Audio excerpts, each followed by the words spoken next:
Good evening, everyone. So tonight we're talking about red squirrels and sort of threats to red squirrels and things we might be able to do about it. But we've got some really good presenters up tonight, but we have also a couple of other things coming in the future. So I'll just run through these. But next week we have got another event that's just been put up with the Dumfries Archival Mapping Project. This is an eclectic mix of events covering everything from rabbit farming in Galloway to emigration in Galloway and all points in between. The week after that, we've got To Migrate or Not to Migrate with Ken Whelan and Sam Beck, one from Ireland and one from Galloway Fisheries Trust, discussing why salmon and trout migrate and the processes they're used to doing that.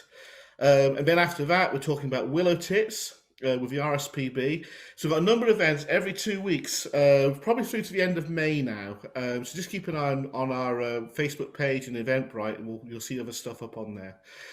The next presenter, first presenter tonight is Juliana Sinclair. Juliana Sinclair is half native from Kakubri area, I believe, and half native from Italy, and currently residing in London. A victim of COVID, had been stranded down there. And Juliana is going to talk about the ecology of red squirrels and threats and the sorts of things that we can do about them. I think she's starting to share a screen now. So without much further ado, Juliana, over to you. Thank you so much, Nick. So yes, I wanted to hear this about this, but I can't get it to squirrels.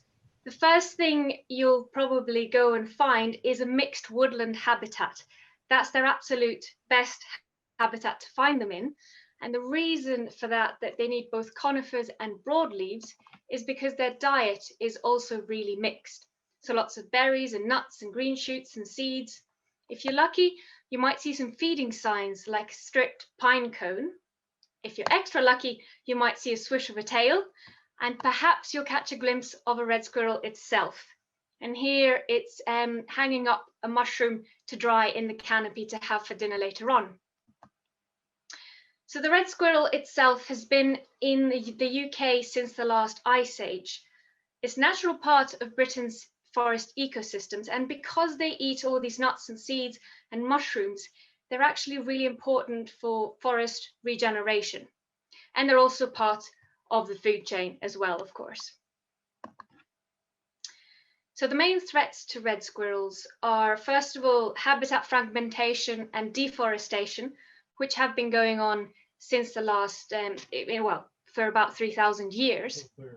But we are really lucky in Dumfries and Galloway that 31% of the land cover is actually woodlands, mostly plantations. But red squirrels do survive in those, so we are pretty lucky in this part of the world. We have also built loads of roads though, and it's quite surprising the amount of people who put out feeders without sort of thinking of the wider landscape of where your home is, and the fact that you're asking red squirrels to move from their forest across a road to get to your feeders. So if you do put feeders up, just consider where your home is in the wider context of the landscape to avoid any unnecessary road deaths. There's natural predators, but there's also the added pressure of 11 million cats and 10 million dogs to the red squirrels, which is pretty huge, I must say. By far the greatest threat of all is the grey squirrel though. It's much larger, it doesn't have any ear tufts, and the distinguishing feature is that halo, that white tipped halo around the tail. In America, it evolved alongside over 60 species of oak trees, and is one of 5 tree squirrel species. So it's highly competitive and it will outcompete the red for both food and living space. It also carries the squirrelpox virus, which is harmless to the grey, but is deadly once it's passed on to the red. And it was introduced to England in the late 19th century, and since then, this happened. So this is even an outdated map, but it really highlights the advancement of the grey, but also how important Scotland is as a stronghold for the red squirrel. This replacement by the grey is actually 20 times faster when squirrelpox is present. And squirrelpox causes these scabs to develop on the red squirrel's face and paws, and it will be fatal within around 2 weeks. the most important thing we can do is actually to keep any feeders clean with an antiviral solution and to clean them regularly. It's not so much about that grey that passes it onto the red, it's once it's passed onto the red and it goes and mingles within the population. So it's absolutely a must that if you do have feeders, clean them regularly with an antiviral solution. So with all these threats, what is it that we're doing to help? There is hope in the horizon in terms of pine martens, of which Emma will talk lots more later on, and also the oral contraceptive research developed by the UK Squirrel Accord. So they've developed a bait that can be given to grey squirrels via these hoppers, and now they'll be looking at making it squirrel specific by making the door to access the bait heavy, and so only a larger squirrel like the grey is able to access it.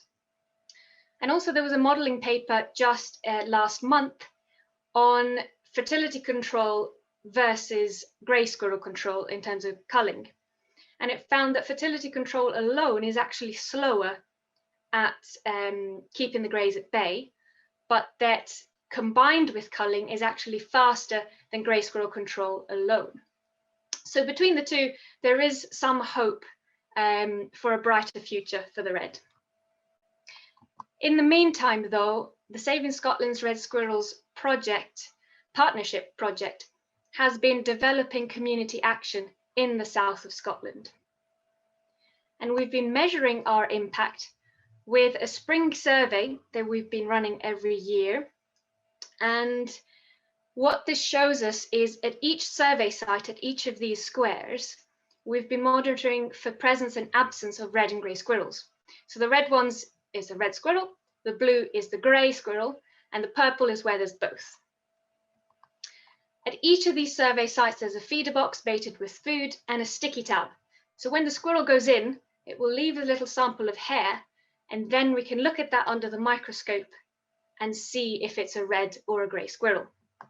Then we compare these over time, and we can tell that despite incursions of grey squirrels from the central lowlands, red squirrels in Dumfries and Galloway are still holding strong and doing well. An interesting recent find was that at 7 of these survey sites went from having both or neither species to having reds only. And it's interesting to note that quite a few of them surround the Galloway Forest Park and in the Tweeddale area, which are both known pine marten areas. So who knows? We've also identified priority areas for red squirrel conservation.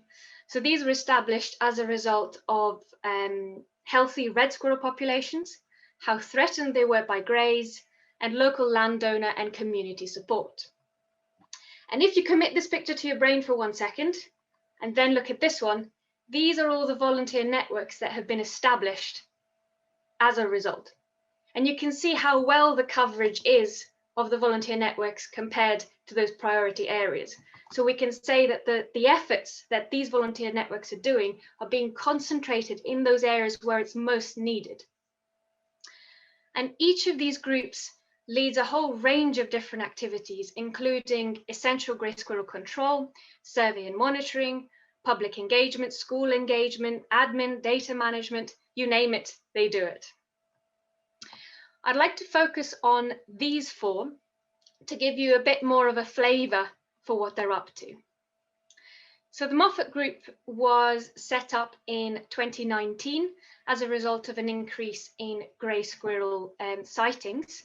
And you can see here the red dots are red squirrel sightings and the blue are the grey squirrels. And where they're a bit darker, it means there's both that have been seen in the same spot. So they've since been coming in leaps and bounds. And there was an area close to Moffat where they'd been trapping and removing lots of greys. And then they started trapping reds. So they swapped a trap with a trail camera and got some lovely footage of red squirrels being present in an area previously dominated by grey squirrels. And also very recently, just a couple of weeks ago, they caught a pine marten twice, just near Moffat there as well. So it's a great well, I suppose a great hope that it will be an ally to the cause. It's a real credit to both the staff and volunteers that reds have been returning near Moffat, but even right in the middle of Moffat town centre, where they hadn't been seen for years. The group itself is actually looking for active volunteers in the area to join them. So if you do live in the area, do get in touch. You know that you're in for a successful cause now that the red squirrels have already been making a comeback. Next is the Solway Forest. This is on the other side of Dumfries. And you can see how healthy the population of red squirrels they have there, but also how threatened they are from grey squirrel incursions coming down from Dumfries. And they actually had a squirrel pox outbreak there in 2019 as well. The group has been doing absolutely amazingly well at both grey squirrel control and also community fundraising, including loads of public and school engagement, doing newsletters, calendars, fun runs, squirrel trails, loads of different activities. And this really shows how important it is to have community support for a cause such as this. And it was thanks to that that they were able to stem the spread of squirrel pox at the time, and also why they've got so many sightings on their map there as well. Given that they're doing so well on grey control and community fundraising, the group is actually looking to expand into survey and monitoring. So again, if that sounds like your cup of tea and you'd be interested in looking at monitoring in local woodlands or looking through hundreds of camera trap pictures, please do get in touch. They'd love to hear from you. Also on a whim, anecdotal evidence of pine martens near Palnaki, and also camera trap footage of a couple of years ago of a pine marten near Beeswing as well. In the Glen Kens area, we're around St John's Town of Dalry. They had a recent increase in grey squirrels in the southern area, and both the volunteers and landowners have really responded really well and have been working really hard on grey control. And reds have been, as a consequence, doing really well there as well. In the northern area, grey squirrel numbers are down, pine marten numbers are up, and the red squirrel population is stabilising. From this area, more sightings are needed. So if you do live in the area, please remember to report both red and grey squirrel sightings. Each one of those dots helps us understand the movement of red and grey squirrels and any change that needs to be acted upon. So you can rest assured that every dot leads to direct action on the ground. There's pine martens reported pretty much throughout the Glen Kens, but I've got some footage of pine martens in the Galloway Glen picked up by one of our volunteers' trail cameras. I've got one just to show you how big their teeth are, and there's proof that there's more than one as well. So again, great hope for the future there. And the East Wigtonshire group, a very different situation, north and south. So in the northern area, there's vast areas of conifer plantations and pine martens as well. And the red squirrel populations can survive there and do well. In the southern area, you've got large swathes of broadleaf woodlands where grey squirrels do really well. So that's also where the volunteers have been concentrating their efforts. And they've removed a lot of greys. Reds are still present throughout and have been working extremely well. So well, in fact, that they've now started catching more reds and are finding it harder to catch greys. And this is reflected also by the sightings that they've been receiving. So very recently, since January, they've been getting several red squirrel sightings a week, but only one since January. So it's not that sightings are not being reported, but that there is a visible difference in the amount of reds and greys that are being spotted. And finally, there's been a pine marten caught in a trap by one of our volunteers just before Christmas, and this was the first official confirmed sighting of a pine marten this far south in the South Mackers. There's still some work to be done in the northern part though. So if you are interested in trapping or dispatching and live in Newton Stewart, the group would love to hear from you as they're looking for more help in that area. So fantastic work from all 4 of those groups. And here's just a summary map of a byproduct of the spring survey, which is when we looked at red and grey squirrel hares, we would also find pine marten hares. And this is them mapped across Scotland. So you can see just how widespread pine martens are right across the south. So very quickly, how can you help? Where the very easiest thing to do is to actually report your squirrel sightings, both red and grey, to scottishsquirrels.org.uk. It's very easy to do, it takes 2 minutes. But before you do, check that a red is a red and a grey is a grey. Reds are much smaller and they've always got red paws. So even on this grey looking red squirrel, it's got the red paws. But the most important thing is that the red squirrel's always got this gingery, bushy, uniformly coloured tail. The grey has always got that white tipped halo around the tail. If you'd like to join any of the groups in Dumfries and Galloway, there's my email to get in touch. And I'll also give a plug to the Annandale and Castle Douglas groups that are also looking for active volunteers to join them. So if you live in any of those areas, please do get in touch. And after the questions, I'll pass you over to Pete Garson, chair of the wonderful Gatehouse Squirrel Group, to give you more of an inside view. Thank you very much. Thank you, Juliana. That's kind of a good introduction to squirrel ecology, the difference between the animals. A few questions appeared, and Stephanie from Saving Scotland's Red Squirrels is in that chat room answering some of those questions.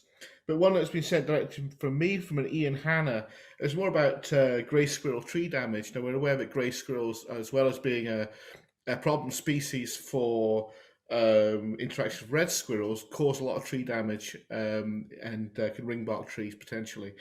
Ian's asking, do red squirrels have any track record of doing similar things? And another comment from, I can't read his name, it's been sent to me, about grey squirrels are quite predatory in some of their feeding habits at certain times of year. Are red squirrels, do they have similar habits? So, Juliana, if you'd like to. Yes, I don't believe reds ring bark in such a way as grey squirrels do, but I might pass that on to Stephanie, who will know better and give you a more complete answer for that one. Yes, Stephanie, you'll be welcome to turn on your microphone and answer the question. Sorry, what was that? I was busy in the chat. Sorry, it was about ring barking. Do red squirrels ring bark the same as greys? Grey squirrels tend to do a lot more damage in terms of ring barking than red squirrels. They do a little bit of bark stripping, but grey squirrels are the predominant causes of that kind of damage. And the other question, Stephanie, was about predation, and grey squirrels can be seen to be quite a significant predator of birds at certain times of year and eggs. Do red squirrels have a similar habit? They have been known to take the odd bit of protein, eggs from nests, whereas grey squirrels tend to take a lot more protein, you know, and they'll go so far as to take fledglings and that kind of things from the nests as well. So it would be uncommon for a red squirrel to do that, but not completely unheard of. Great stuff. Okay, well, we'll move on to our next presenter, Dr. Peter Garson. Now, Peter is at the moment they're heading up the Gatehouse of Fleet Squirrel Group, one of the squirrel groups that Juliana was talking about. Peter spent over 3 decades lecturing on animal behaviour and conservation biology at Newcastle University. And I assume he has retired slightly, but he doesn't seem to retire completely because he's firing off lots of pictures to me all the time of work that he's doing. And Galloway Glens has helped the Gatehouse of Fleet Group and the other groups in our region with some equipment to do this. So Peter's going to talk about some of that. Peter, over to you. Thank you, Nick. And thank you, Juliana, for the first course, which only helps me because I'm speaking from one particular group, namely the one in Gatehouse of Fleet. Juliana's given you the big picture already.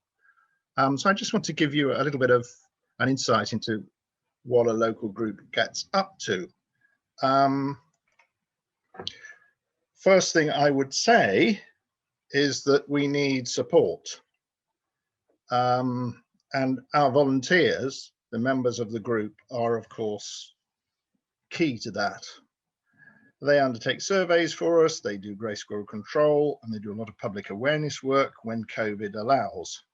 We've also been blessed with some private donations from particular individuals, which have enabled us to buy some high value items, sometimes in quantity. For instance, we've obtained 10 trail cams, wildlife cameras, through that route. We've also had a thermal imager. They come in at over £1,000. And we're in the middle of constructing a hide, which is paused for COVID reasons as well, in Cally Woods, in the middle of Gatehouse, that many of you will know that site, and its associated red squirrel signs down Cally Drive, which kind of makes people expect that they're going to see red squirrels. We're going to slightly try and help that by providing a hide, and hopefully some red squirrels will appear near that hide so you can actually see them.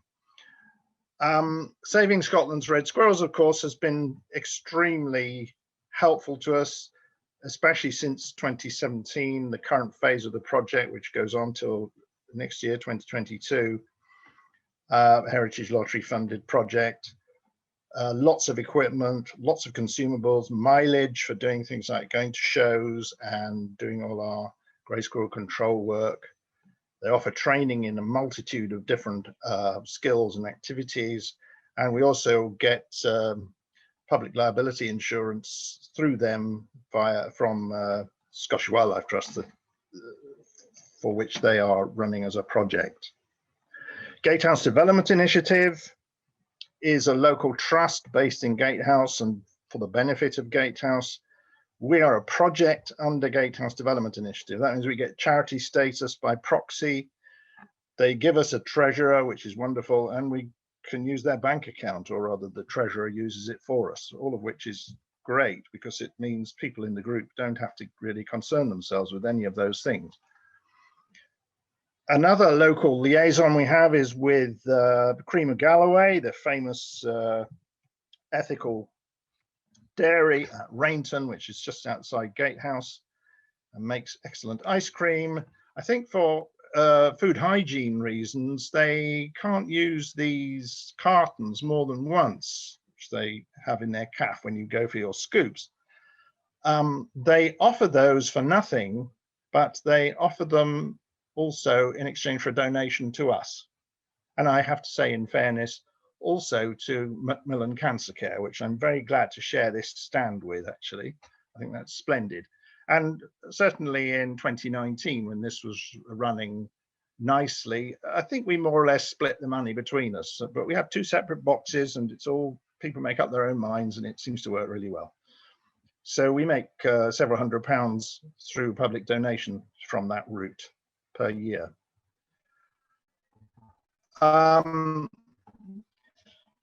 Galloway Glens Landscape Partnership, which of course is hosting this evening's event, covers the 4 squirrel groups that hang out in the Kendy River catchment and support us very magnificently. Here's the same map that Juliana showed, and here are the 4 groups that we're talking about here: Glen Kens, Castle Douglaston District, Kirkcudbright and Gatehouse, clustered around the Kendy catchment. Probably their biggest donation in terms of what's actually happened as a result was for a forest classroom and a hide in the Bar Hill Wood at Kirkcudbright, just outside the town, very accessible. But there is another hide planned, funded by them, for the Glen Kens area as well. Anyway, there's some kids outside the forest classroom. There's the hide sprouting with kids. And there's a squirrel taken by Ron McComb from the hide, because outside the hide, you can't see it in that picture, there is a reflective pool, which photographers absolutely love, so that they can get reflections of their subjects when they're taking their pictures. So this is really nicely set up for hides, for photographers working from hides. Galloway Glens has also given all 4 of these groups thermal imagers, which are devices like this, very small little items, which are very expensive, military grade kit, but they translate heat from hot little squirrels and other animals that are running about in the woods into an image that you can actually see when you look down it. They've also given us all more trail cams, wildlife cameras. They've given us a laptop and a projector each for public events. And they've given us a liveried gazebo, which is shared by the 4 groups for using at shows and galas. So tremendous amount of support from Galloway Glens Landscape Partnership, for which many thanks. It's brilliant, absolutely brilliant. Thermal imagers and indeed trail cams are fun to use. And this is why. I think you can see a little red squirrel there. Now, unfortunately, despite the fact that these are military grade pieces of kit, they don't show grey for grey squirrels and red for reds. They just show hot little bodies running about in the woods. But I think you can see from that picture, that's taken at about 60 meters distance from the squirrel itself. I think you can see when it's moving along branches, you can tell that, and sometimes you can see the body extended and the tail. You can tell that it's a squirrel, and you can certainly reckon it's not a bird. Birds tend to be white when the settings are as they are on this video, because they're better insulated than mammals. So mammals tend to be red. Birds' heads are sometimes red because they're sparsely feathered. And mammals generally are bright red. So if you see something like a roe deer in a wood, it's like a Belisha beacon. It's unbelievable. You're never going to miss it. Trail cams are equally fun because you can set them up close to a hopper, for instance. So when you're doing your spring survey, as I was when I took this picture, this is a red squirrel having a rather unsuccessful time at getting into a box to get some food. I'm not quite sure why it didn't make it, but at some point later on, that squirrel or another one left some hair on the lid of the underside of the lid of the hopper, so that we knew that it had been there. Sorry, showing that one again. And sometimes you get this animal coming to your spring survey hopper, pine marten. And you get badgers and otters and deer and goodness knows what coming. So they're really fun to use. So doing surveys isn't a drag, actually. It's rather exciting, because particularly if you use trail cams or if you go out with an imager, you never quite know what you're going to see. And the images are extraordinary. You can see animals that you would never ever see, because imagers can actually see through foliage because they're reacting to heat. So you can see a chaffinch in the middle of a bush that you couldn't possibly see otherwise. And you can see squirrels up to 100 meters away without any difficulty, and a lot else besides. So they're fun and they're highly productive in terms of providing us with information about where things are and how many of them there might be. So what's been done around Gatehouse? Here's another map of red and grey squirrel sightings. This is the 2020 map for the Gatehouse area. Gatehouse, just to orientate you, is just trying to get my there. That's Gatehouse. That's Cretan or Creetown, depending on your pronunciation. This is Carsluth. Lauriston is about here. Kakuberi's down here. So you get your bearings. This is the Fleet Bay here, coming out into Wigtown Bay.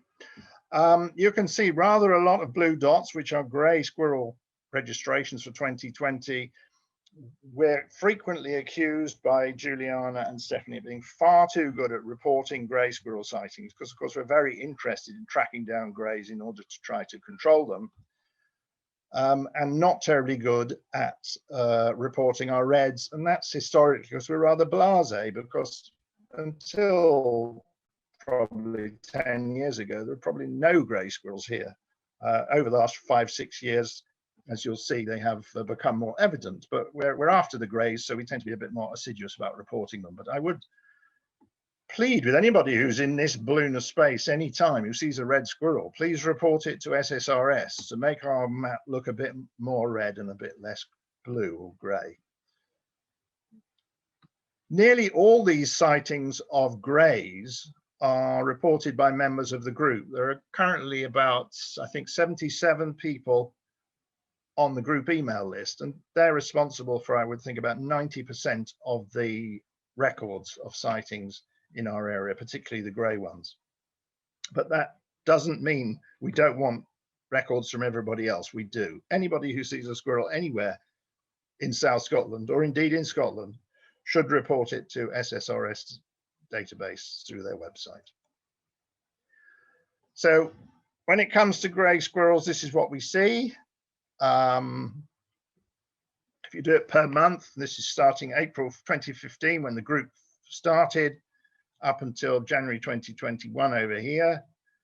And you can see there's been a slow but steady increase in registrations per month, with some nasty spiky bits over here more recently. This is June 2019, and here we have a cluster of things happening in the latter part of 2020. Interestingly, if we look at our only known squirrel pox cases for this area so far, there appears to be rather a close relationship between unusually high grey squirrel recording rates and instances of pox. This is entirely to be expected. Only some of the grey squirrels in the population carry the pox, and so the more grey squirrels you have, the more likely one of them is to carry the pox, and therefore the more likely it is to get into a red squirrel. So no surprises there, but it's quite interesting to me that we can actually see that in our own data. Now, red squirrels, as we've already seen from Juliana, are quite variable. And that's helpful. We've managed to persuade people to take a very close look at the red squirrels visiting their gardens, and to convert this into what is essentially a bit of citizen science, a bit of, as well as is the sightings survey really, but the citizen science that we're doing is localized to Gatehouse, involves people counting the number of red squirrels they see in their gardens. And we have two metrics for this: the maximum number seen at any one time once in the month. The current record is 7, which involved the occupants of that house running from one end of their house to the other to look at bird feeders at each end, to count 4 at one end and 3 at the other, I think, at the same time. Some of us are not so lucky, but that's the current record. But lots of people see squirrels all the time in their gardens, in and around Gatehouse, in that balloon of space that I've shown you.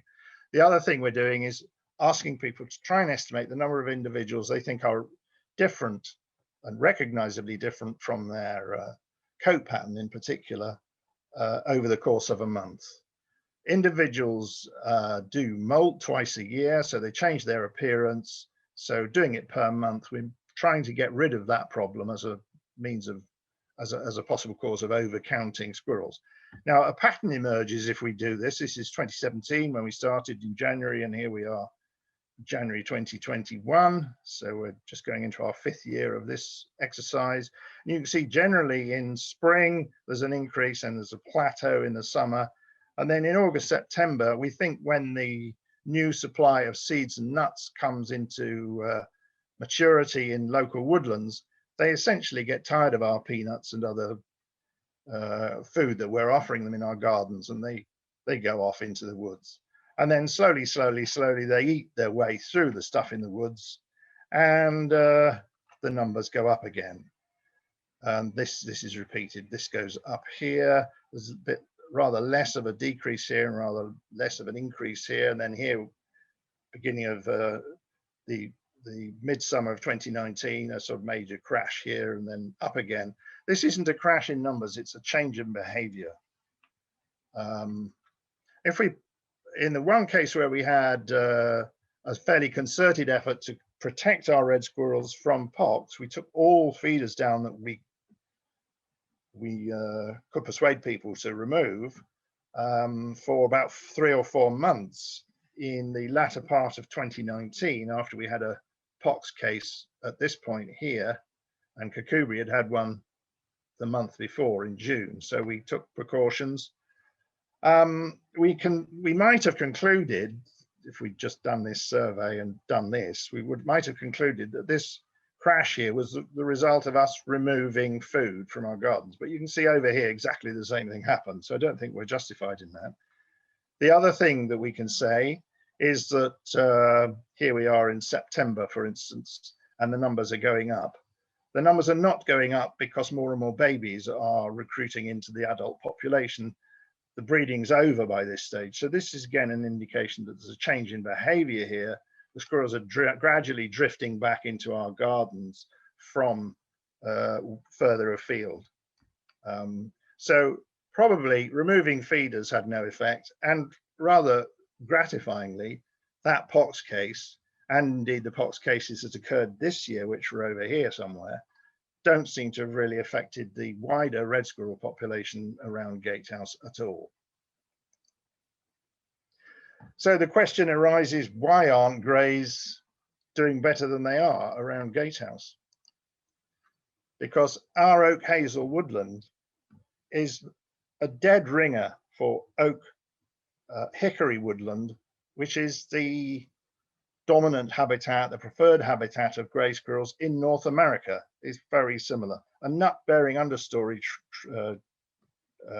shrub, hazel or hickory, and a large seeded broadleaf oak in both places, providing vast amounts of food for them, at least in good years, and much else besides, because these woodlands are highly biodiverse. So there's a problem. We've got wonderful woods. This is Castraman Woods Nature Reserve, Scottish Wildlife Trust Reserve in the Fleet Valley, just 3 miles from where I'm sitting at the moment. Absolutely perfect habitat for grey squirrels, but we don't see grey squirrels in there very often. When we do, we try to remove them. But grey squirrels routinely outcompete reds and infect them with pox, generally speaking, not just in perfect habitat for themselves. And that doesn't seem to be happening around here. And furthermore, we're almost certainly removing less than half of the greys that we detect. And we're probably not detecting a very large proportion of those that come into the area, because we're not routinely undertaking surveys and surveillance in all the major woodlands in our area. So we'll be missing a very large proportion of the grey squirrels that are coming into our area or being born in our area. And we're removing less than half of the ones that we do detect. So we're really not doing a very good job on that front. So hence, even more mystery about why grey squirrels are not doing very well. One possible clue is that we've only had a few POTS cases so far, and in all those cases, there hasn't been what you'd call an outbreak or an epidemic of mortality in the reds. It's been very localized and very modest in its impact. And as you saw from the garden survey results, the impact on the wider population was essentially invisible. There wasn't one. So I've talked to the vets in Edinburgh who do the postmortems for us of the red squirrel carcasses that we submit to see if they have pox. And they do admit there is a possibility that red squirrels might be developing some level of immunity to the pox. There's also a possibility that the pox is changing and becoming less virulent, which, if you think about myxomatosis in rabbits from 1955 onwards, is what happened there. And it's a sort of normal thing to happen in wildlife populations that get new diseases. The other thing that's happening around here is that pine martens are definitely becoming more commonly seen. I've got two neighbors about 300 and 400 meters from where I'm sitting now, who regularly have their bird feeding apparatus wrecked by pine martens. One of them thinks they've got 3 different individuals coming, probably a male-female pair, and recently another one. So in some senses, you're as likely to see a pine marten here as you are to see a red squirrel, and you're really very unlikely to see a grey squirrel. So it's not so bad in Gatehouse. And I'll leave you on that optimistic note. Thank you very much. Yeah, thank you, Peter. It was really interesting. And a number of questions have actually come out of that. So maybe if you could, and the rest of the presenters could turn on their microphones and we'll talk about them. You mentioned early on in your presentation hair on the hoppers. Now, that's actually got more use than just noting that there's hair on there. Could maybe someone elaborate on, Bernie Saunders has asked this question, about hair on the hoppers, and can this hair be used to understand the population? Can I take that? Yes. So if it's pine marten hair, yes, it can be used. You can analyze the DNA from the pine marten hair samples and then use that to count the number of different individuals, or apply it to spatially explicit capture models to look at pine marten density. With squirrels, not so much so, just because of their ecology. You wouldn't really be able to estimate population density from hairs from feeders. It's better just for looking at distribution. That's brilliant. Another one from Stephanie Church. It's more on climate change and what are there any impacts of climate change? My initial thoughts are that both animals are pretty tolerant of cold conditions, but of course climate change may extend breeding success. Would that be true? Peter? I think that's going to be pretty subtle and not very important for quite a long time. I mean, we do know that invertebrates like butterflies are migrating north in UK because the climate's becoming more mild. We know that migratory birds are changing their distributions, because I mean the most classic case around here would be nuthatch. I mean, 20 years ago, I don't think there would have been a nuthatch in Gatehouse. Now, the most common call you hear in the morning when you go out at this time of year is nuthatch. The place is absolutely heaving with them.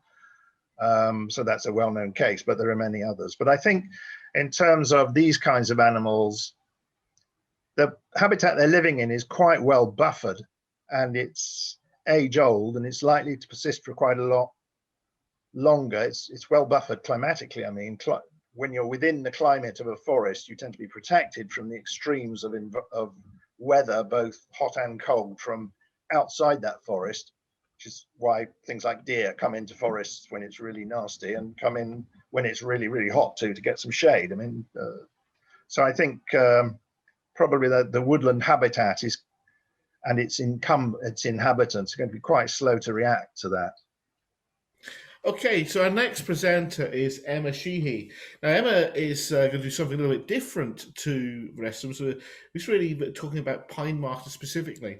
Emma's currently working for Saving Scotland's Red Squirrels, but she's going to talk about the work that she did prior to joining with Saving Scotland's Red Squirrels, and the work that's progressed since her own research.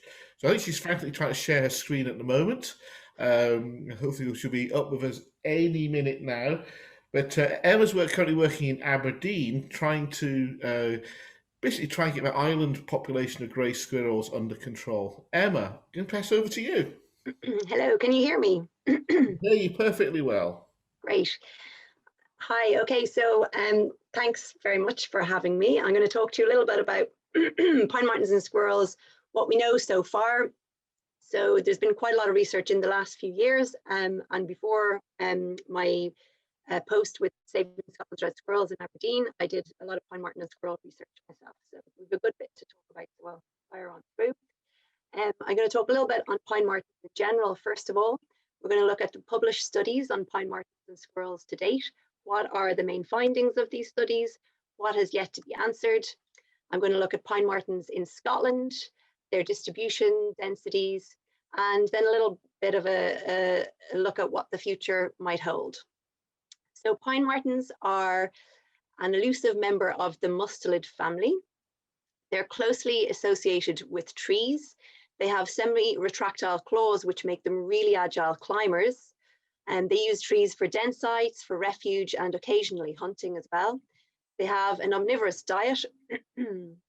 They like to eat small mammals. In Scotland, the field vole is their small mammal of preference. In Ireland, it's the wood mouse. They eat fruit and nuts. They tend to gorge on fruit when it's seasonally and locally available. They will eat invertebrates, occasionally birds, reptiles, and amphibians. Adults weigh between 1.1 and 2 kilos, with males being heavier than females. And they tend to live at low densities or abundances. So there's, in the studies that I'm going to look at here, sometimes the figures are pine marten abundances and sometimes they're densities.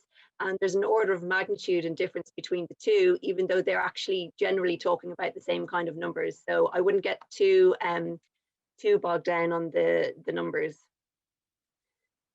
So looking at species natural ranges, first of all, here we have the range of the pine marten, our pine marten, which is the European pine marten. So you can see we've got Ireland and the UK and Europe there, and then we have the range of the Eurasian red squirrel going all throughout Eurasia. So they overlap obviously largely with the pine marten and have done for a very, very, very long time. And they have lived beside each other with no significant problems.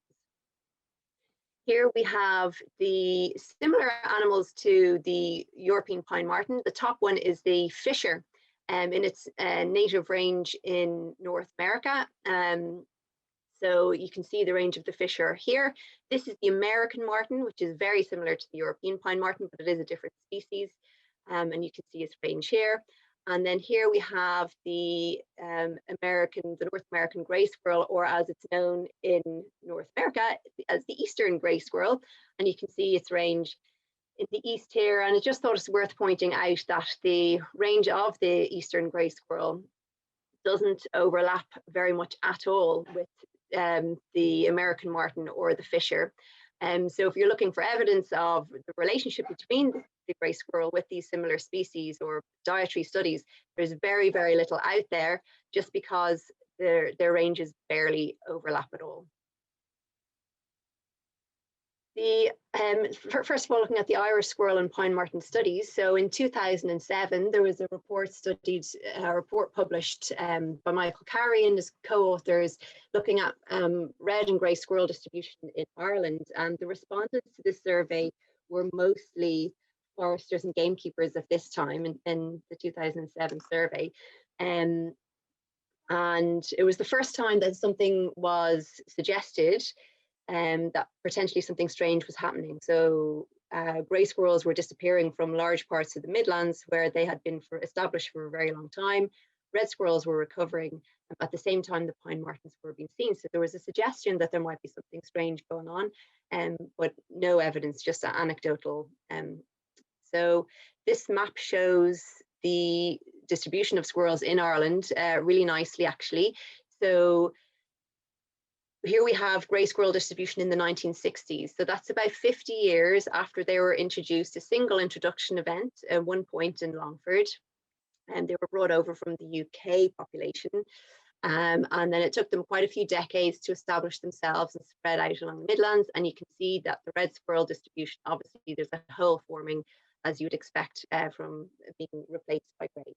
So we'll skip on through to the 70s. You can see grey squirrels are spreading and the gap of reds is getting bigger.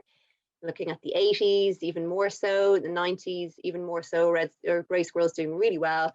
But then in 2007, something interesting is happening. So we've got these gaps forming in the range of the grey squirrel and red squirrels making up for some lost ground there. So in 2009, with Colin Lawton, who was one of the authors of the 2007 Squirrel Survey and leads a lot of research on squirrels in Ireland, I did my PhD with him, and it was looking at the role of the pine marten in Irish squirrel population dynamics. So what did I do? First of all, well, I carried out live trapping studies in the Midlands where this phenomenon was taking place. So I looked at live trapping programs of red squirrels and grey squirrels, and also in the east of the country where all three species were present, but the same phenomenon wasn't happening. So I was looking at things like the health of the squirrels, their fitness, breeding success, recruitment into the population, and all of these important parameters. I also, during the course of the study, was only non-invasively looking at pine martens, so collecting hair samples and analysing the DNA to count how many were present. But they took a real shine to my the net box at the back of my squirrel trap. So very often I would come along to find pine marten sitting in there rather than a squirrel, and they were very rarely in a rush to leave. So here we have some scats as well. So I was obviously collecting as many pine marten scats as possible, doing hard part analysis. These are the hard parts down here, and DNA analysis. So these are the little bits getting ready for DNA analysis. And I had the privilege of working with the specially trained pine marten scat detection dog called Luna, and her handler Louise Wilson from Conservation Canine. So that was really great experience as well. What I found was where the pine marten recovery was advanced, there were more than 3 pine marten per kilometre squared in terms of abundance. This is in the Midlands. Red squirrels formed around 2.5% of the diet, and this is from a really, really big sample size of squirrels, so or of scats, should I say. So hundreds and hundreds of pine marten scats, tripping over them, no problem finding them. Pine marten scats everywhere. Red squirrels on the menu, but turning up in a really low number in the diet. Grey squirrels didn't turn up in the Midlands at all in the diet, but this was not surprising because they were no longer available as prey items. Where pine marten recovery was at its early stages in the east of the country, there was less than 1 pine marten per kilometre squared in terms of abundance where they were present. Grey squirrels made up a much bigger part of the diet, 15.6%, that's clearly significantly bigger proportion than red squirrels do. But the caveat with that is that the sample size was really small. So in my, I did about 2.5 years of field work collecting scats, and as I said, hundreds and hundreds of scats from the Midlands, but it was really, really hard to collect scats in the east where grey squirrels were present. And then therefore, you know, there was potential for them to be eaten. Very, very difficult to find pine marten scats. I only got 30 in the course of the 2.5 years, and most of them were actually found in one weekend by Luna, the scent dog. So she was much better value for money than I was. The wood mouse was the favourite mammal in the diet of the pine marten in Ireland. We don't have field voles in Ireland, so that would explain that. At the end of the study, I published a paper about the population crash in grey squirrels, which was the main finding of the study. So the conclusion was that grey squirrels were indeed absent or rare in around 9,000 kilometres square of their former range in the Midlands of Ireland, which is a really big area, and this crash happened relatively quickly. Red squirrels were in competitive release and naturally recolonizing. So from the live trapping studies, I was able to measure things such as fitness and breeding success and recruitment, and all these things that are affected by grey squirrels when they're present. So there was absolutely no competitive pressure from grey squirrels on these red squirrels in the Midlands, and they were just doing really well. Correlations in distribution were identified, so very positive correlation between pine martens and red squirrels, and very negative between grey squirrels. And we know that correlation does not automatically equal causation, but there was enough evidence from the Irish study to certainly suggest that the pine marten was playing a role in Irish squirrel population dynamics. And my hypothesis from that the years of studying it was that pine marten density was an important factor. So it's not just a case of if pine martens are there, you're going to see an impact, you're going to see grey squirrels disappearing, that pine marten density was going to be playing an important role. So I'll talk a little bit about later, but I went on with the help of Forestry Commission Scotland and the Irish Research Council, went on to investigate and test that hypothesis in Scotland. But in the meantime, there was still more research going on in Ireland. So the next squirrel survey was published in 2012. And this shows that you have, this is the grey squirrel distribution here. So this was their former range limit here. Any of these dots here are one-off sightings and not healthy populations. You need to travel 100 kilometres as the crow flies east of their former range limit to here to find any kind of a normal grey squirrel population. So they've really retracted quite a lot. Red squirrels found everywhere, doing really well, not as great in and around Meath, but pretty much everywhere else doing well. Pine martens had increased their range in the country as well. So this is just the comparison to 2007. So that's 5 years difference between the study. You can see quite a lot has happened in that time in terms of distribution changes. So the next study then was another one at NUI Galway, another PhD student of Colin Lawton's, looking at optimal strategies for limiting the spread of grey squirrels in Ireland, mainly in the west of Ireland, but it kind of happened at around the same time that it was becoming clear that the grey squirrels were moving away from the west of Ireland. So the study concluded that grey squirrels had retracted actually from a much larger expanse of the Irish Midlands than previously believed. This was concluded in 2016. This was confirmed using live trapping, where greys had been longest established, actually in and around the sites, like near the sites where they were introduced in the first place, and found that they were absent from large areas of suitable habitat. They also found that pine marten was a significant predictor in terms of grey squirrel distribution. And then finally, the last study coming out of Colin Lawton's research group in 2019 was the All Ireland Squirrel and Pine Marten Survey. This was published last year, and you can see an even further, really dramatic actually, decrease in the range of the grey squirrels. So they're more or less confined to the north of Ireland and in and around Belfast, the east coast, in and around Dublin, and they are still moving bit by bit into the south as well. But this whole area here is pretty much grey squirrel free. Red squirrels found in every county and doing really well.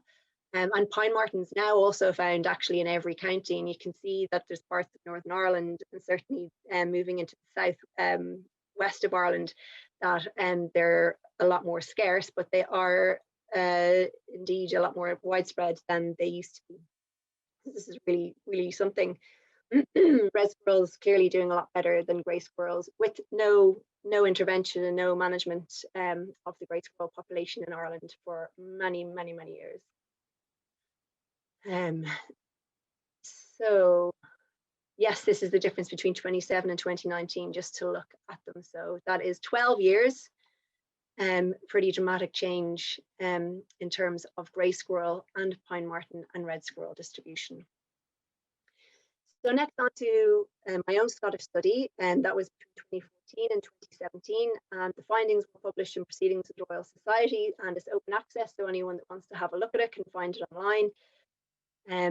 So in this study, I used trail cameras and squirrel feeders as my field sampling technique. So it was all non-invasive methods.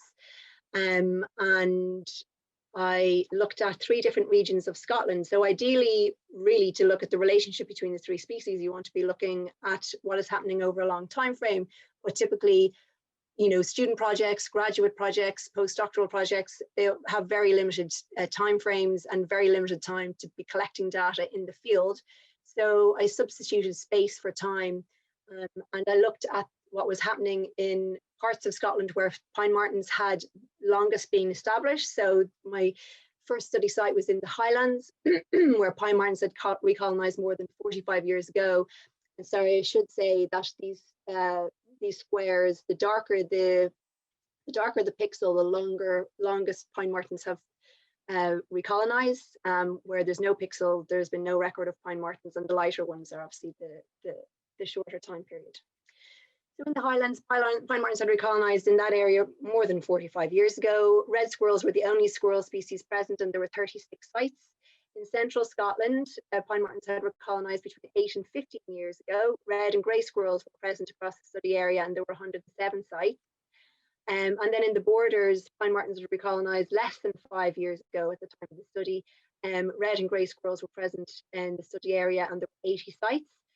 And the study areas were divided into 100 by 100 meter pixels. So the sampling stations, or the sites themselves, were at least 350 meters apart, so they were independent.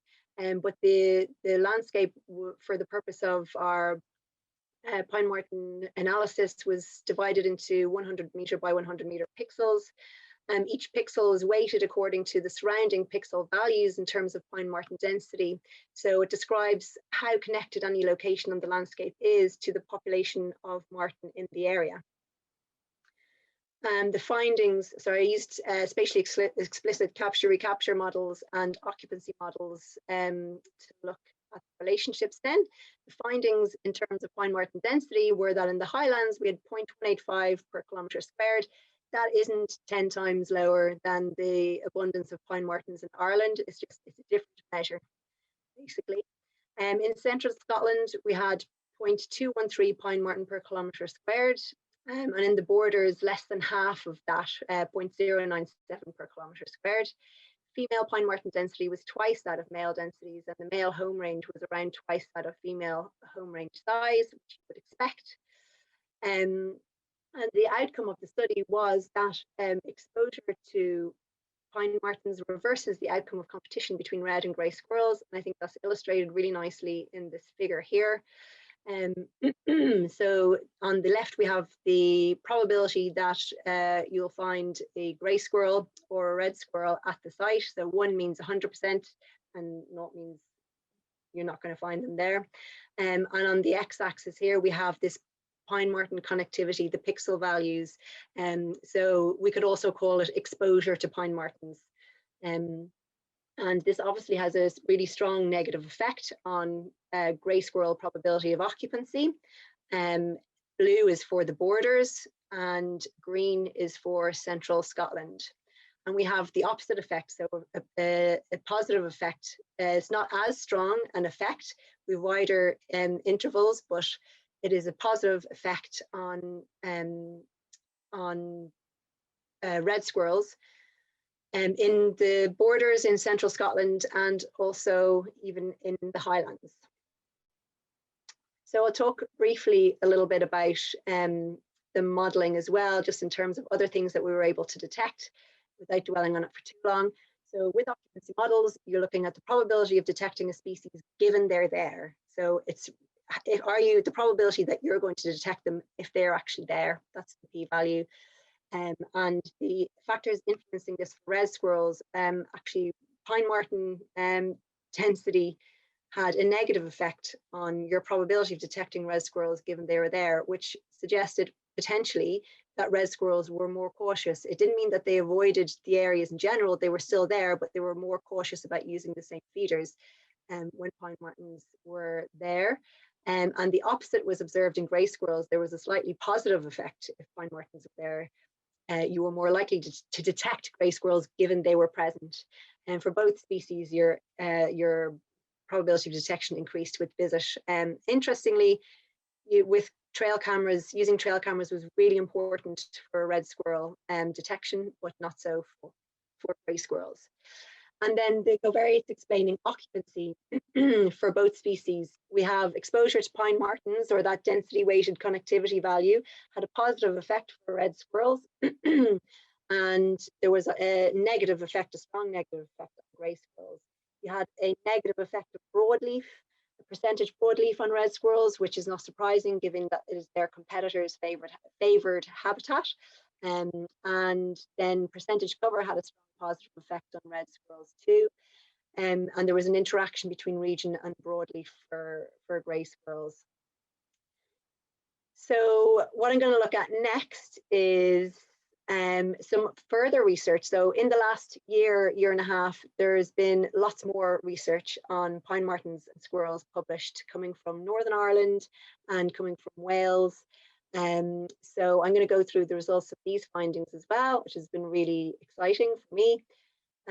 So Josh Twining and his co-authors in Queen's Belfast did a study looking at behavioural responses of squirrels to the scent of Pine Martens. So it was a really neat little experiment. They had hundreds of feeders and they measured with trail cameras the number of visits per day to these feeders by squirrels, and also the squirrels' behaviour around the feeders as well. So this, excuse me, so the grey bars in this chart represent the number of visits daily to feeders by grey squirrels.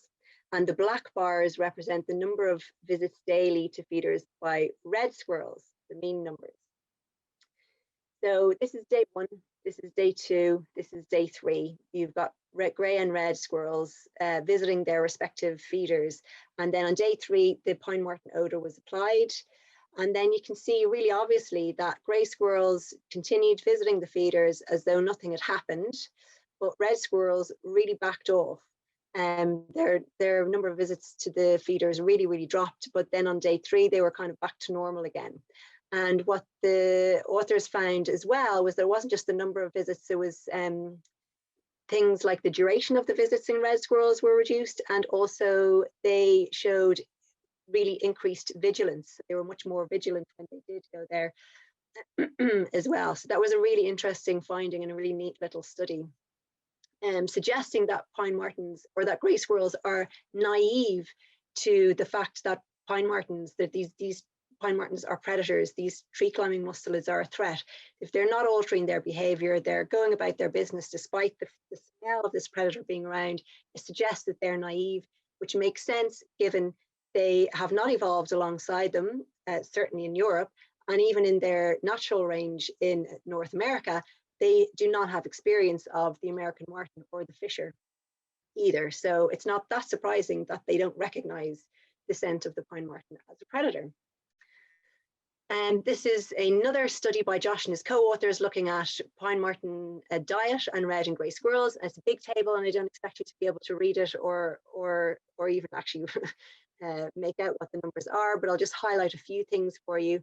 So this one here is Josh's study in Northern Ireland, 918 scats, just under 5% of them had red squirrels in them, and 12% had grey squirrels. However, the caveat with this is very similar to my own study in Ireland, is that the vast majority of the scats from this study, probably around 750 or 800 of them, were from areas where only red squirrels were on the menu. So they were collecting the vast majority of their pine marten scats from areas where red squirrels were there, but grey squirrels weren't. Therefore, they're not going to turn up in the diet. The scats that were analysed from the areas where they knew that grey squirrels were present showed that there was indeed a much higher frequency of occurrence, but again, much smaller sample size, so a bit of a caveat involved there. And this is just highlighting my own there, so similar 15.6%, 12%, and in and around there. But interestingly, and worth pointing out, there have been 3 studies in Scotland, 2 of them in particular, with huge sample sizes. So Fiona Carroll published her study in 2012, and there were almost 2,500 pine marten scats. And then there was the Balharry study, 1,304. Really big sample sizes, looking in areas where red squirrels were present too, so could potentially have turned up, and 0, 0, and then a 0.6.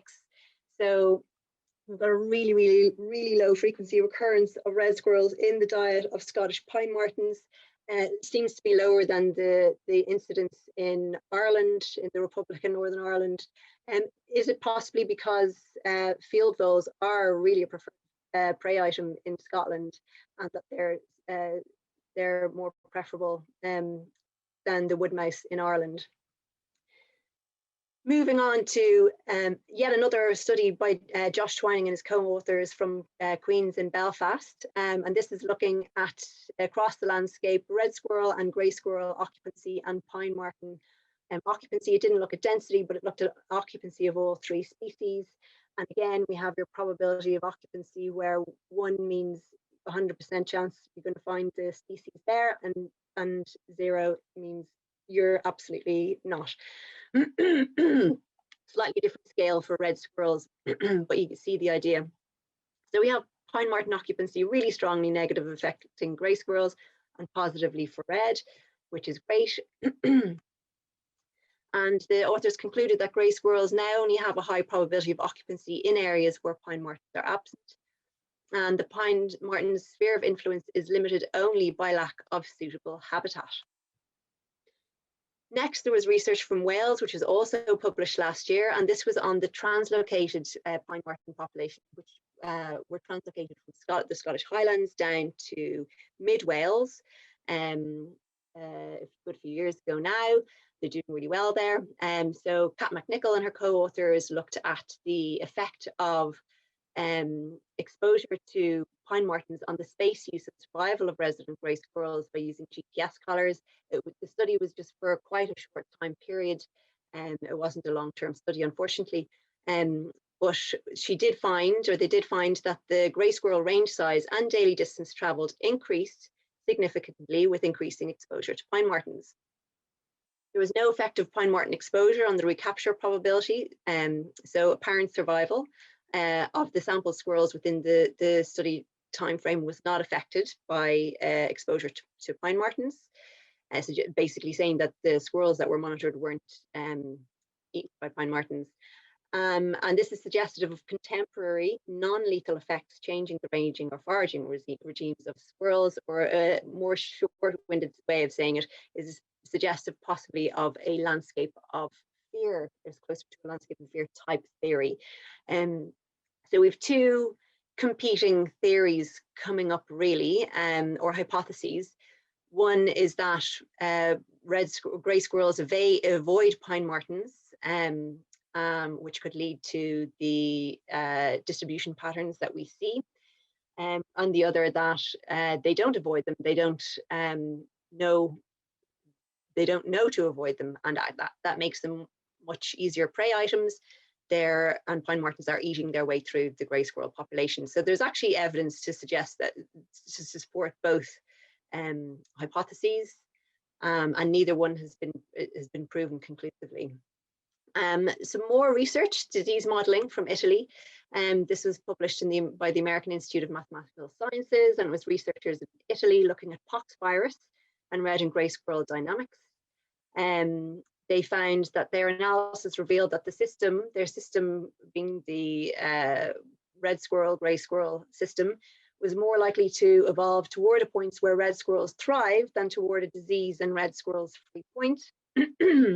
That the introduction of pine marten destabilizes previous equilibria, favoring red squirrels, and the complete eradication of grey squirrels was dependent on predation rates and on pine marten carrying capacity. So that's a common theme. And therefore, active management of grey squirrel populations remains necessary to eradicate the invader from the system. So saying pine martens can do a really good job, but they are not going to be able to do it everywhere. So to summarize the main findings, exposure to pine martens reverses the typical outcome of competition between red and grey squirrels. Grey squirrels are now confined mostly to the east of Ireland, in particular Dublin and Belfast and surrounds. Their grey squirrels in parts of Scotland, for example, Loch Lomond and the Trossachs, are now highly reduced. Pine martens do eat red squirrels sometimes. It's very rare that it happens. It does not impact the population. Pine martens eat significantly more grey squirrels than red squirrels when they're available as prey, but there's a real problem getting big enough sample sizes to compare. So areas of overlap are rare. Red squirrels are really, really good at recolonizing. They could do this best, and they have done this best where pine marten densities are high. The notion that pine martens will eat all the red squirrels when they're finished with the greys is something that pops up quite a lot. I would say, like, comments online. It's well-meaning, I would say, but it's entirely refuted by really large data sets from Ireland and from Scotland. So there is no concern in terms of scientific fact that pine martens are going to eat all of the red squirrels when they're finished with the greys. Grey squirrels now only have a high probability of occupancy in areas where pine martens are absent. The pine marten's sphere of influence is limited by lack of suitable habitat. Cities and suburbs will be the key habitats for survival of grey squirrels, and areas where pine martens are unable to colonize and reach healthy numbers. What we don't know yet, which is also something really important and worth discussing. What is the mechanism driving this grey squirrel decline? So we know that pine martens suppress grey squirrels, and pine marten density is important. And it looks likely that direct predation could be the main factor in this. There's evidence to support that hypothesis, but there isn't enough evidence to conclude that direct predation is the cause. So yeah, evidence from myself and from Josh Twining and his co-authors recently suggests that direct predation might be the mechanism, but they are still hypotheses at this stage. Also, then there's the landscape of fear kind of theory, that the non-lethal effects of predation, so avoidance, the effects of stress, such as reduced breeding success and disease, etc., are affecting the grey squirrel population. So the evidence from McNichol suggests at least a short-term disruption to grey squirrel ranging behaviour when martens are introduced, but there isn't long-term evidence to support that. So what's needed really is a robust long-term study of grey squirrel populations as pine martens recolonise naturally or are reintroduced.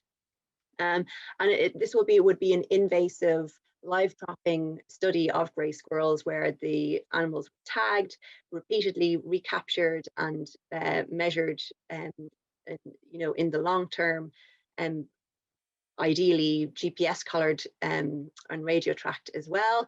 But this will be the only way to conclusively say what is happening to the grey squirrel population when pine marten density increases. And I don't know whether it's even likely to take place given the cost of that kind of a thing. How will pine marten recovery or recolonisation progress? We don't know. We really don't know. I mean, it's a really great success story in Ireland in terms of the impact that it's had on the grey squirrel population. And we can see in some limited parts of Scotland, limited parts where the range overlaps, we can see that has happened and may be starting to happen. But we can't see for sure exactly how well pine martens will recover and exactly where. Also, we don't know how long this will take. In terms of pine marten distribution, so as you say, we've got the Irish distribution here, and they're pretty widespread throughout the country, found in every county. This is Scottish distribution, and like I said earlier, the darker the pixel, the longer pine martens have been there. So we have a much longer established population in the Highlands, less so in this area here, and then we have a reintroduced population in the Fleet Basin, so that happened many decades ago now at this stage, and we have widespread enough but a thin on the ground population in the rest of the south of Scotland there. So a few years ago, the Vincent Wildlife Trust moved quite a few pine martens from the Scottish Highlands down to mid Wales. So there is a breeding population of pine martens in Wales now that are doing really quite well. More recently, the Gloucestershire Wildlife Trust carried out a pine marten reintroduction to the Forest of Dean around here. So ideally, this population in years to come will meet with the rest of the population in Wales. There's been another much smaller translocation, or not a translocation, a reintroduction of pine martens, captive bred pine martens in Wales near Bangor by Craig Shuttleworth. And I think there may be some pine martens further south in England, but I don't have anything definite on that as yet. And they are actually moving over from the Scottish borders into the north of England. They've been identified there too. So looking at Scotland's pine martens in more detail, they are the central lowlands and south, they're thinly spread.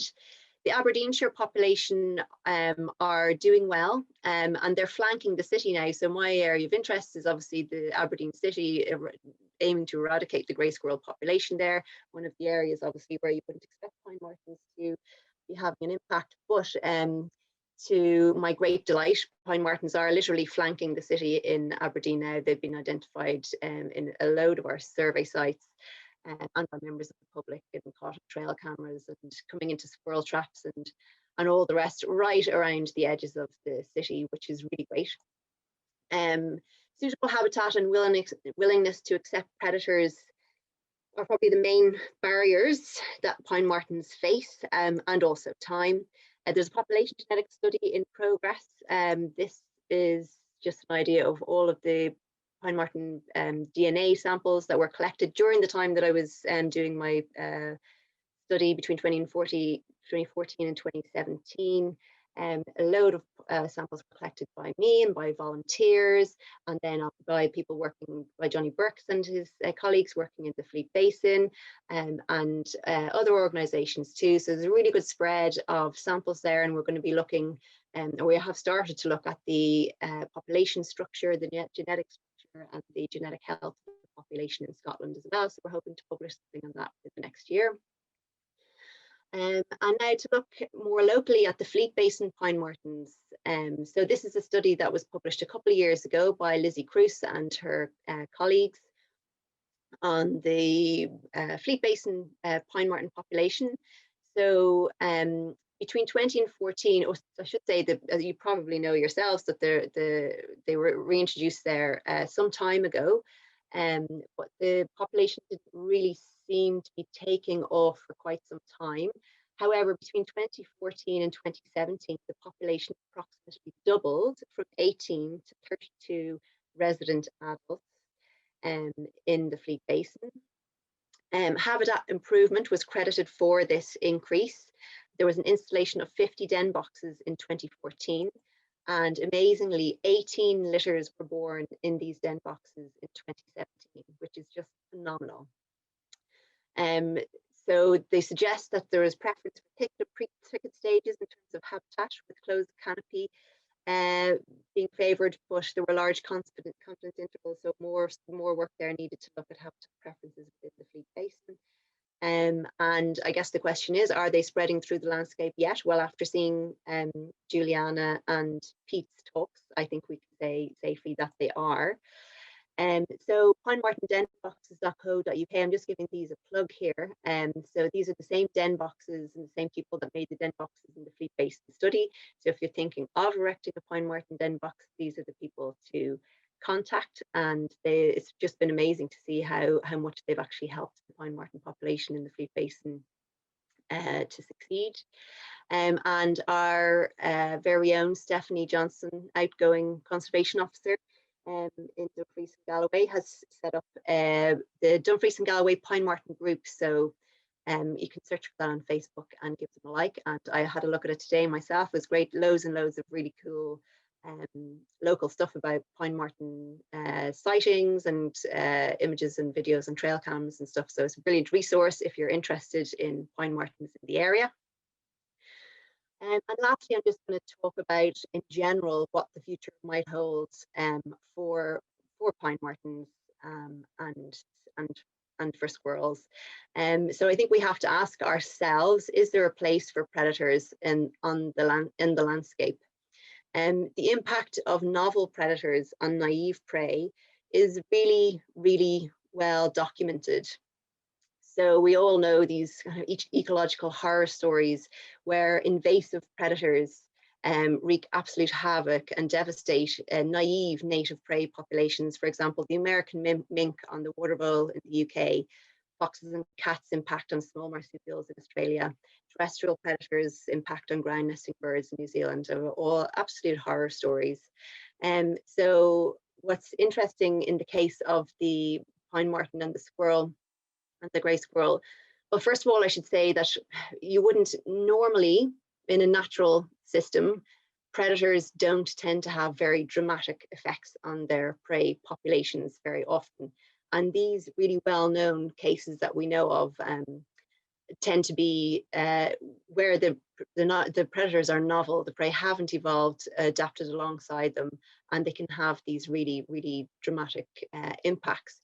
What's interesting in terms of the pine marten and the grey squirrel is it's actually very similar. We have the novel predator, we have the naive prey, but in this case, the novel predator is the native species and the naive prey is the invasive species. And so it's a similar system, similar drama, if you like, but the scenario is kind of turned around in favor of the native species. And native predators, unfortunately, are much rarer than they should be, and this left us open to invasion by non-native species. The grey squirrel is a perfect example of that. It was introduced where pine martens were virtually extinct and thrived in their absence. Restoring native predators does provide biotic resistance. Again, the pine marten, grey squirrel, red squirrel is a great example of that, but there are other examples in the literature, and more coming through each year. The impact that the pine marten as a native predator is having, the positive impact is not just for red squirrels, but it's also for plant, invertebrate and bird communities too. This really particularly comes down to the choice of trees that are being planted in the forestry industry has been affected for so long by grey squirrels and the risk of bark stripping and ring barking that causes so much damage to the trees and such losses financially. So if we get to a point where grey squirrels are reduced enough or throughout enough of the country that foresters can make the decisions for more important reasons than whether grey squirrels are going to destroy the trees or not, you're going to see benefits from all of the other plant and animal species that are associated with those native broadleaf trees. The lack of suitable habitat and den sites seem to be the main issue facing pine martens, and continuous cover forestry and den boxes can help this. Education is really important, and challenging false beliefs about predators. Pine martens won't eradicate grey squirrels from Britain or Ireland completely. However, planning for red squirrel conservation action should really incorporate planning for pine marten conservation and recovery too, by identifying suitable areas for pine martens and encouraging them to thrive there. Equally identifying unsuitable areas for pine martens and either leaving those to grey squirrels or focusing control efforts there if that is what is needed strategically. So that is my 2 cents worth on that. And with that, I will say thank you for listening. Wow, thank you very much. That was really interesting. And we've got a really full set of questions here, some of which are going to require some quite long answers. Steph's been doing a great job in the chat room answering quite a lot of the questions. But Steph, if you'd like to turn your audio on as well, and maybe we could do a little double act with Emma and Steph on answering some of the questions that come up. So we'll start off with one which you mentioned near the end of your presentation about habitat being a limiting factor for pine marten distribution. What is a good pine marten habitat? What can we do to improve it? And is there a kind of optimal number of pine martens you think that could be sustained in terms of, you mentioned in the Irish Midlands report you had higher densities of three pine martens per kilometre, whereas is that kind of the optimum density in good habitat, or what's your thoughts on that? Yeah, I mean, so the habitat is really fragmented actually in the parts of the country that in Ireland where I was getting those kind of densities, and that may have been one reason why the numbers were so high. So, you know, if you can't apply that figure across the landscape, you can only apply it to the forested areas, and they're quite small and fragmented, if that makes sense. So they are using other parts of the landscape, but they're generally still is very associated with and being close to forests too. So they do tend to prefer closed canopy. So continuous cover is really helpful, and that's also really helpful for red squirrels too. So that's definitely something to be aiming towards. And they do use, you know, pine martens they're not dependent on forest or woodlands, but they are really closely associated with them. But they'll use other habitat types too. They'll den, I mean, they're doing really well and have done for a long time in the west of Ireland in the Burren, where there are virtually no trees. It's a karst landscape, and they den in the rocks and the caves there. So they're pretty versatile, but they are, you know, they do have a really close association with trees. Okay, another question I see when looking at the scat analysis on did you do any investigation on densities of small mammals, etc., in the landscape before you, as well as looking at densities of maybe what your grey squirrels and red squirrels? No. That's a very short answer.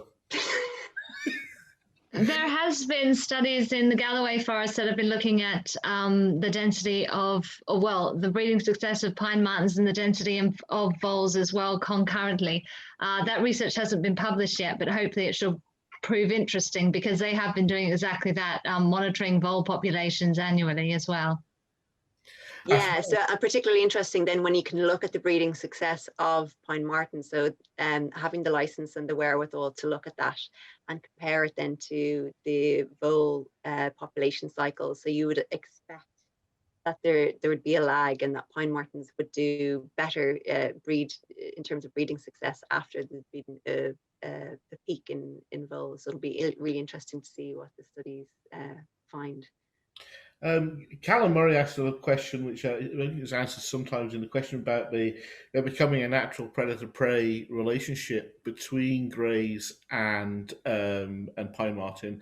And a supplementary question from that came from, I can't remember the name of the person now, was will the pine martens, are they likely to develop an aversion over time to of greys are likely to develop an aversion to pine martens over time? We think you already have things like trap-happy grey squirrel.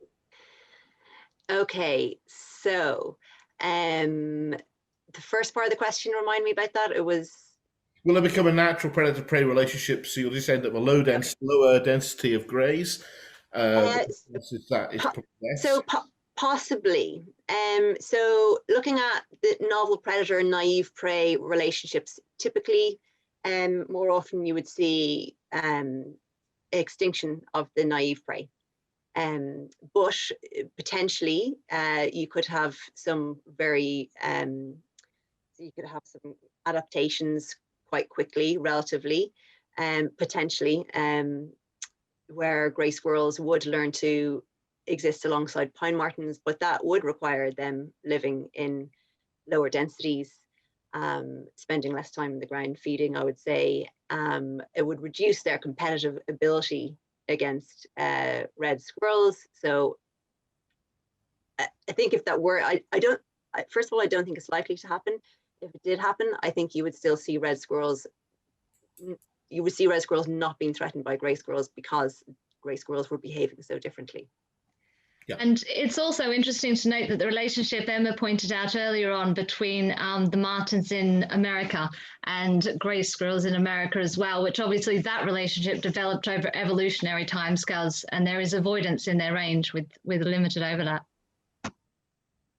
Okay, I suppose a final question before we close down is, do you see the pine marten expansion through the whole of the UK? What's going to be the limiting factor for that? Is it just habitat? Will they move in? Will they adapt to urban areas, for example?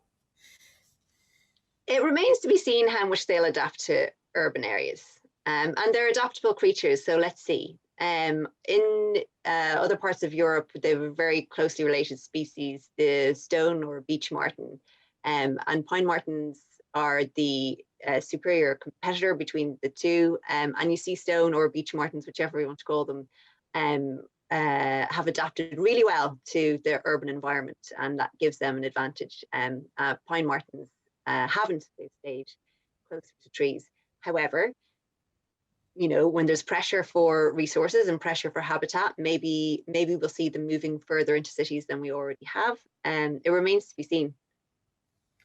Okay, the very last comment, and I'll maybe answer this question, and maybe the experts in the panel can also answer. M, who's 16, has obviously been quite enthused by the presentation tonight, and she'd love to get involved with this sort of research, etc.